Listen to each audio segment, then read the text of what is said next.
မင်္ဂလာပါကလေးတို့ရေ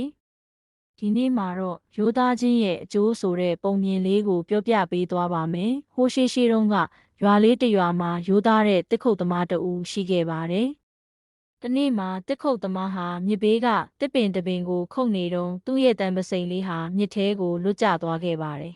။တစ်ခုတ်သမားဟာပစိန်မရှိတော့လို့ဝမ်းနည်းစွာငိုကြွေးနေချိန်မှာမြစ်ဆောက်နှံမင်းကြီးပေါ်လာခဲ့ပါတယ်။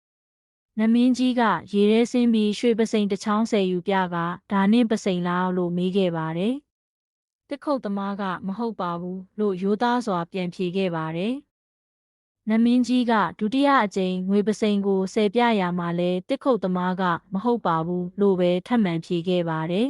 ။နောက်ဆုံးမှာတော့နမင်းကြီးဟာတစ်ခုတ်သမားရဲ့တန်ပစိန်အဟောင်းလေးကိုဆယ်ပြလိုက်တဲ့အခါတစ်ခုတ်သမားကဝမ်းသာအားရနဲ့ဟုတ်ပါတယ်ဒါကျွန်တော်ပစိန်ပါလို့ပြောခဲ့ပါတယ်